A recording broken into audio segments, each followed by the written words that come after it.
Hello दोस्तों, स्वागत है आपका मेरे चैनल माइंडसेट सॉल्यूशन में। आज हम लोग डिस्कस करने जा रहे हैं क्वेश्चन है संचार माध्यम विधि आवश्यकता का उल्लेख कीजिए। संचार माध्यम विधि आवश्यकता का उल्लेख कीजिए मतलब explain the need of media law.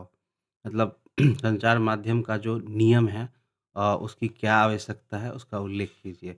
तो आंसर में मैंने लिखा है कि संचार माध्यम विधि की आवश्यकता इसलिए होती है ताकि सूचना, विचार और भावनाओं का प्रभाव को सुरक्षित और तेज़ आदान-प्रदान सुनिश्चित किया जा सके। यहाँ विधि तकनीकी और सामाजिक दोनों दृष्टि से अत्यंत महत्वपूर्ण है। तो यहाँ पे तकनीकी और सामाजिक विधि का मतलब क्या होता है लॉ। मतलब किसी भी संचार माध्यम है जैसे सपोज़ दैट आप अभी हम लोगों ने पढ़ा कि संचार माध्यम क्या-क्या हैं। तो जैसे मीडिया हो गया, टेलीविज़न हो गया, आप उपग्रह मतलब इंटरनेट हो गए, सैटेलाइट्स हो गए, तो ये सब संचार माध्यम है लेकिन इसके लिए भी नियम की आवश्यकता होती है। इसके एथिक्स मतलब नैतिकता कैसे सुनिश्चित किया जाए कि एथिकल चीज़ों के बारे में बताया जा रहा है या एथिकली काम किया जा रहा है या नहीं। तो इसके लिए इन्होंने इसकी विधि मतलब लॉ की आवश्यकता होती है। तो संचार माध्यम विधि आवश्यकता इसलिए होती है ताकि सूचना, विचार और भावनाओं का प्रभाव को सुरक्षित और तेज़ आदान-प्रदान सुनिश्चित किया जा सके। यहाँ विधि तकनीकी और सामाजिक दोनों दृष्टि से अत्यंत महत्वपूर्ण है। अच्छा, तकनीकी और सामाजिक मतलब टेक्नोलॉजिकल और सोशल दोनों ही माध्यम से ये मतलब इम्पोर्टेंट है। यह एक प्रणाली या तकनीक है, जिसके माध्यम से सूचना एक स्थान से दूसरे स्थान तक पहुँचाई जाती है। इसमें शामिल होते हैं तारमुख माध्यम तारमुक्त माध्यम मतलब जैसे तारमुक माध्यम कहने का मतलब है जैसे फाइबर ऑप्टिकल जो बेतार माध्यम है जैसे रेडियो तरंग के, माइक्रोवेव और उपग्रह संचार।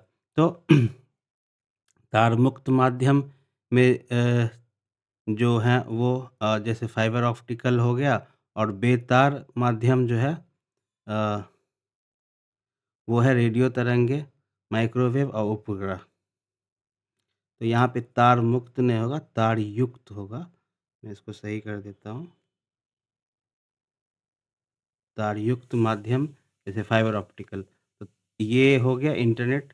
उसके बाद दूसरा पॉइंट जो मैंने लिखा है कि संचार माध्यम की विधि की आवश्यकता सूचना को तेज़ और विश्वसनीय आदान-प्रदान के लिए किया जाता है तथा आधुनिक संचार में गति और सटीकता आवश्यक है, जैसे इंटरनेट, मोबाइल नेटवर्क, लेकिन इसके बिना उपयुक्त माध्यम के संदेश देर से या विकृत रूप से पहुँच सकता है।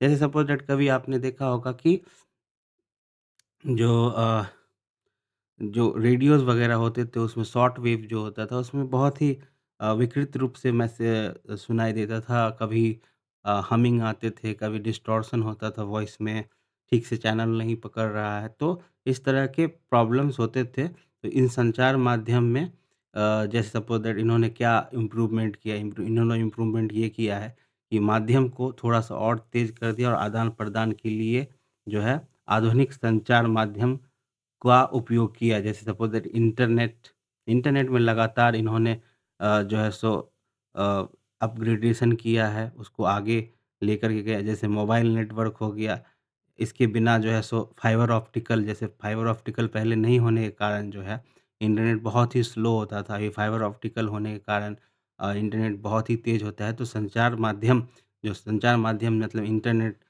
टीवी, रेडियो ये सब जो है सो बहुत ही ज़्यादा हाई टेक और हाइब्रिड हो चुके हैं, जिसके ज़रिए हमें तुरंत मिनटों में मतलब आपके फिंगर पे होता है, आप टच करोगे और आपको संचार माध्यम के थ्रू आपको सूचना का आदान-प्रदान बहुत तेज़ी से किया जाता है।